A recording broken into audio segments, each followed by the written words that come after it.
across the map, and now you're not fighting anymore, right? Or like you get thrown around, or you're knocked down, or I've put everything into all my compassion, and so I'm trying to get a little bit more, squeeze a little bit more healing, and now I'm covered with poison, and so it was pointless, and I really needed more condition removal. Like, it's all about tools and like building this tool set for your character. So it's a little less about minning and maxing then. Yeah, I mean, it absolutely is. Like, don't get me wrong though, there is min-maxing going on. You still try and squeeze that power out, but not at the cost of the versatility. Like, the first thing you do is, like, the first choice I always make is like, what am I trying to do with this character? What tools do I need? And then it's like, okay, how can I squeeze more power or whatever out of this based on my choices? So. Okay, very cool. I hope that answered his extremely awesome question. Yeah, it was a great question though. Yeah, the next one is from a guy named Marius with 2 A's. He asks, do you have a favorite trait build that you want to share with us? Maybe something unconventional?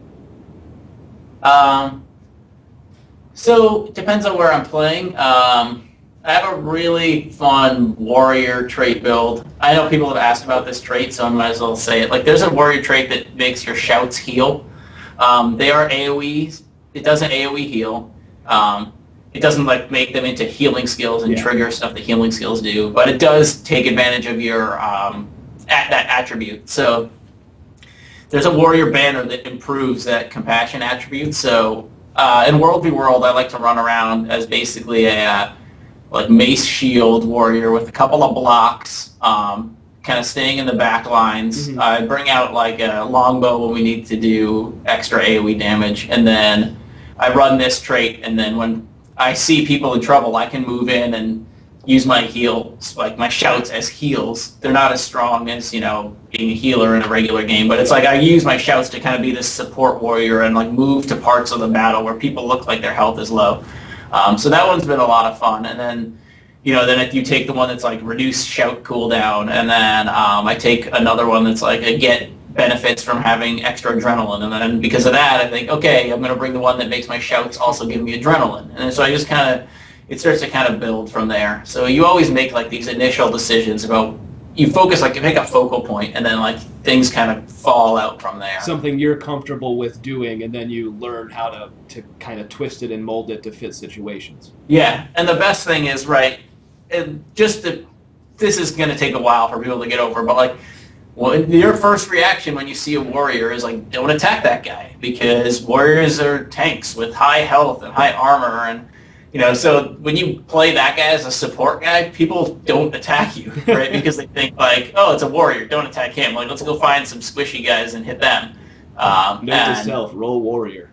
Yeah, so it's actually kind of fun to try and play against type, because it messes with people's first reactions. Like, this is especially true in PvP, obviously. Like, I like to really like go super earth elementalist, right? Because people see Ellies and their first reaction is like, all right, spike him down, and it's like, okay, I'm gonna immobilize you and knock you down on an earthquake, and what are you doing now? Like, and you're just beating on me, and I'm like got these shields up, and you know, it's just, so I like to play against type just because I think it messes with people. So I would say that fits the role of unconventional, that's for sure.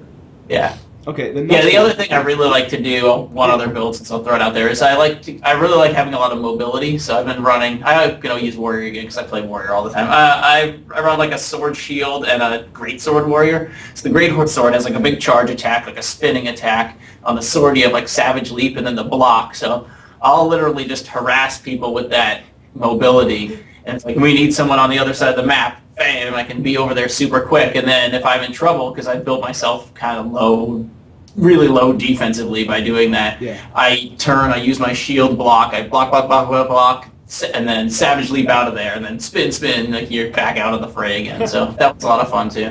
Interesting. Okay, well the next one is also from Marius. We have 2 right in a row here. He says, my friend loves the sneaky thief archetype. How would you tell him to trait his thief, and which skill should he use? Are there many possibilities for a sneaky person, or is it kind of out of the question? I mean, there are. You can definitely go extreme with it. There's a heal that cloaks you. There's a couple of utilities that do it. So you can definitely go pretty extreme. And there's some traits, like every time you steal, you are cloaked. It just kind of goes on. And so you can definitely play a very sneaky thief, and then you kind of want to focus on positioning-based stuff because you're going to be able to get in those positions. That thief is a lot of fun right now in World v. World because, and someone was asking about this somewhere, but like stealth is really, really good there because one of, at least for me, my favorite things to do in World v. World is like wait for the Zerg to go by, find that last guy, like immobilize or cripple him, go in like just with a small group, finish him off, stomp them out, and then just like escape as fast as you can. And then, by the time his group realizes he's gone, they have to like come back and res him, and then they go and you do it again. You're basically just harassing this like big group of people. Sometimes they aren't even communicating enough, so you can just kind of like slowly whittle that group down, and then it's like, okay, this group of like 20 that ran by, there's like 5 of us, we've cut them down to like 10, and some of them are leaving, and so then now you like jump on them right while they're not prepared for it, and nice. Especially you ambush them with a little arrow card or a ballista, and it's a lot of fun. So. Okay. Well, the next question comes from a guy named Gara Zap. Is there going to be any counter professions? For example, if a thief sees a warrior guardian in a group or solo, he might think, hell no, like you were just talking about. Warriors can counter me, I leave them alone. Is the trait system spec going to have such an impact that if you spec nothing into armor and vitality, warriors will be squishy too? I mean, I think you kind of answered that, but it seems like every class can go either way. Yeah, there's definitely, there's some, right, because that's what makes them different from each other. Yeah. But, I don't know, it's definitely hard to tell. There's a couple of hard and fast rules. Like, Guardians have this passive Aegis, so if they haven't been in a fight in a while, like, every time you fight a Guardian, you have to think, like, my first attack is not going to go through. My first attack, and, like, if you aren't thinking that, like, immediately you make that mistake of, like, leading with some, like, big armor debuff, and it's, like, blocked. And I'm like, oh, oops. I do that all the time. But, you have to kind of start thinking about that. Like with the warrior, is specific when I'm with the guardian. If I have longbow, I always lead with my dual shot because it's like blink, block off the Aegis, and the second arrow even actually goes through, right? So you're like, all right, I already did half damage, and then like now that thing's gone. So I tend to versus guardians use I switch to the weapon that I have that attacks faster, just because of the Aegis. And versus LEs, you tend to switch to the weapon that hits harder because they'll maybe block an attack, but when they don't have their blocks ready and you throw that big hit, like it hits them hard, Yeah. So I like to use a lot of AoEs against the thief because they have all that mobility, and if you just kind of hold your ground and drop your AoEs, they have to come into them, and that's when they start taking damage. So there's choices you make like that, but it's not nearly so set in stone. Yeah, it's not like a rock, paper, scissors situation. No. Okay. Next one's specifically about necromancers from Rojo6934. They ask, will necromancers be limited to a couple type of minions like in Guild Wars 1, or will they be able to summon a wide variety of demons, maybe even tame and control demon types mobs? All right, well, so right now, there are 6 minion types that you can summon.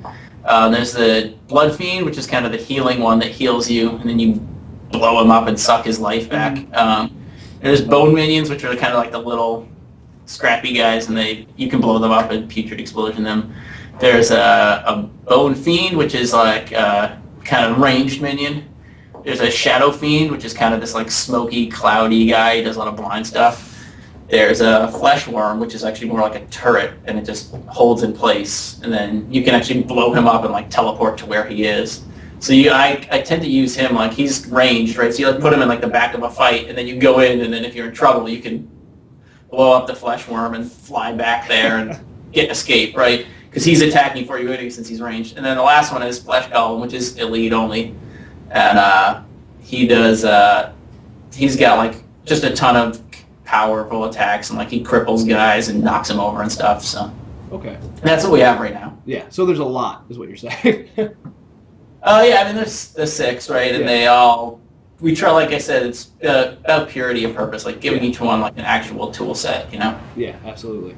It reminds me, I played the engineer in the first beta event, and I was overwhelmed with how many different things there were to do, and that's not a bad thing. It's a good thing. Yeah, engineer is definitely that profession that everyone was like, yeah, I don't know. Yeah. And then, like, even myself, like, it's just not my thing. Like, I obviously, as everyone can tell from this thing, like to play warriors, but like, I have a hard time like getting dragged away from my engineer because there's just something really fun about like, some of the stuff you can do. Okay, the next question comes from Rathar. Previously, it was mentioned that traits would be acquired by completing tasks specifically designed for your profession, such as an elementalist finding and studying tomes or a warrior competing in a challenge of strength. But this has been replaced with the current trait system where you gain trait points every level after level 11. I was wondering if there are any other events, challenges, tasks, or quest-like objectives that were profession-specific now that this feature has been changed. If so, could you give us an example? So when we removed those, what we actually did is converted them into the skill challenges. Skill points. The stuff like the jumping puzzles, the stuff like the naked Norn who's bathing in a hot springs that you have to, he's wearing nothing but a loincloth, he punches you.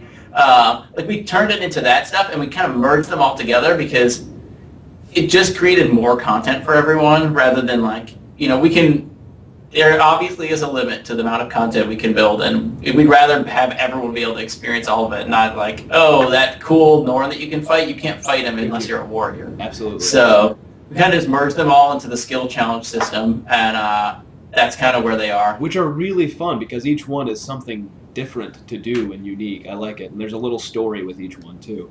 Yeah, and we get to use the bosses in those really to kind of teach people about different stuff in the game. Like there's a guy who all he does is like bounce around and evade and you kind of have to learn how to deal with that. Yeah. Or there's a guy who drops big AoEs and you have to move out of them or dodge out of them. Yeah, absolutely. Okay, the next one is also from Garazap. He asked a question earlier. How do you work, we kind of touched on this, but it's interesting anyway. How do you work with balancing professions and traits? What kind of fights are they based on? Are they based on 1-versus-1 fights, or when you're talking about them, are you thinking large-scale war or smaller groups? So the first balance stuff that we're doing right now is very, very, it's kind of heavily leaning towards the esports stuff because it's the stuff that we kind of like to lock down the balance first, and then we could start to split skills and make changes from there for PvE stuff and for World v World stuff. Sorry.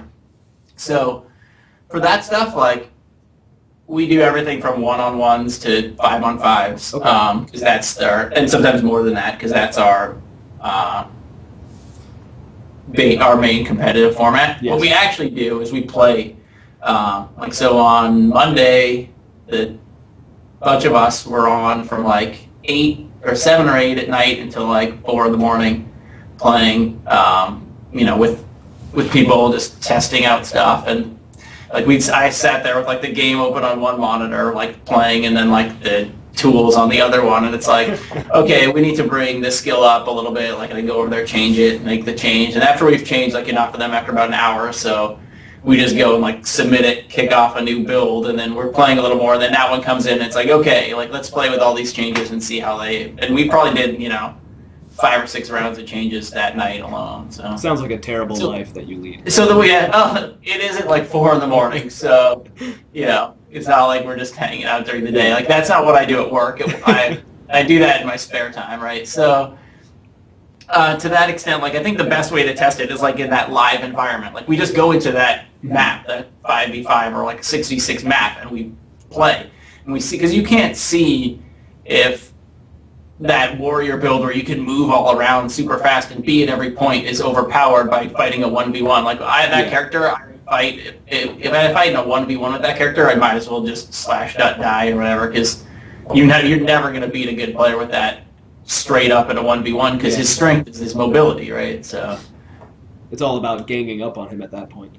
Yeah, so I always use that character to like, peek over around that corner. Look, there's a 2v2 going on. I'm gonna like come around from behind, start swinging, come like leap in, immediately like switch to greatsword, frenzy, arcing slice, like knock him down and stun, and then I use my 100 blades, and it's like melt that guy, because it's like, all right, you guys, we're on vent when we're doing this, and it's like, okay, I'm coming around the back, like we're gonna hit this guy, okay, here I come now, go, and then everyone like switches that target to that guy, and we like focus him down, right, and then it's like, okay, now it's a 2-on-1 here, I don't need to be here anymore, like let me go find another fight that I can make uneven. Yep.